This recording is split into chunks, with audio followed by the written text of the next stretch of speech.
మీకు చిరంజీవి గారికి ఏం సంబంధం అని అంటే? ఏ చిరంజీవి గారండి? మెగాస్టార్ చిరంజీవి. సంబంధం అంటే స్నేహితుడు. అందరి లెక్క చాలామంది, కొన్ని లక్షల మంది స్నేహితులు, అభిమానులు ఉంటారు. నేను కూడా ఒక అభిమాని, స్నేహితుడిని. అభిమాని, స్నేహితుడు అంతే, రెండు. అదే అంతవరకే. అంతవరకు ఇంకేముంటుందండి?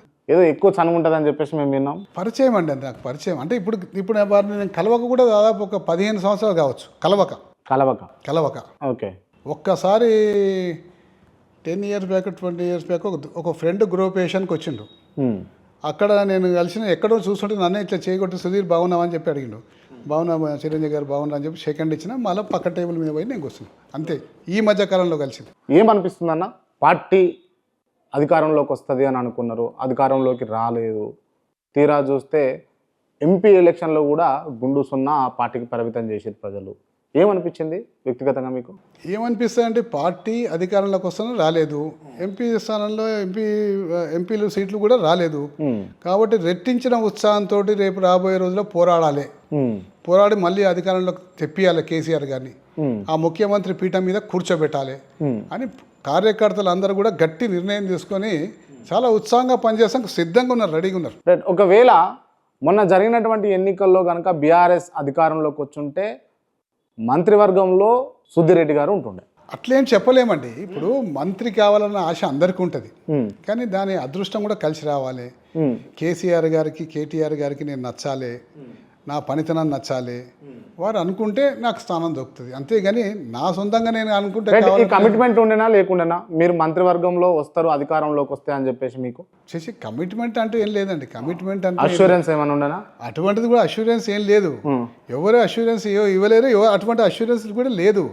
కాకపోతే అందరికీ కావాలని ఉంటుంది, కావాలని ఉన్నా కానీ అప్పటి సిచ్యువేషన్స్ బట్టి, అప్పటి పరిస్థితులు బట్టి, పరిస్థితులు ఎట్లుంటాయో చెప్పలేము. అంతేగాని కమిట్మెంట్ కానీ లేకపోతే అటువంటివి ఏమి ఉండవు. ఎస్ఎల్బీసీలో తప్పు జరిగిందా, తప్పు చేసిర్రని మీరు ఆరోపిస్తారు? 100% తప్పు చేసినండి. ఎప్పుడైతే దాదాపు 2019లో ఎస్ఎల్బీసీ తవ్వేటప్పుడు అక్కడ లూజ్ సాయిల్ వస్తుంది, దాన్ని అది డేంజర్ అని చెప్పేసి వద్దు, ఇది అసలు ఎస్ఎల్బీసీ ప్రాజెక్టే వైబుల్ ప్రాజెక్ట్ కాదండి.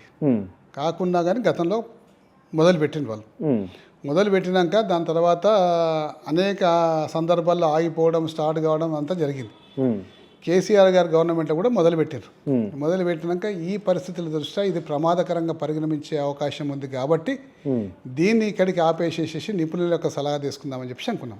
నిపుణులు కూడా సలహా ఇచ్చారు, ఇది మంచిది కాదని చెప్పి చెప్పారు. ఆ సలహాని ఏది పాటించకుండా ఇవాళ ప్రభుత్వం గుడ్డిగా పోయి కొంతమంది ప్రాణాలు కేవలం ప్రభుత్వం యొక్క నిర్లక్ష్యం వల్ల ఇవాళ ప్రాణాలు పోయినాయి. కేవలం ప్రభుత్వమే దానికి కారణం. తగు చర్యలు తీసుకోలేదు. అక్కడికి వెళ్ళి నీళ్లు జోరుగా గారుతున్నాయి, దాన్ని రీక్యాపింగ్ చేయాలి. రీక్యాపింగ్ చేసి టనల్ బోరింగ్ మిషన్ తోటి పైన కవరింగ్ చేసుకుంటూ మరి దాన్ని అంతా కూడా సిమెంట్ తోటి నింపాల్సి ఉండే, కానీ మరి అవన్నీ ఎందుకు చేయలేదో. ఎక్కువ గారుతున్నాయి నీళ్ళు.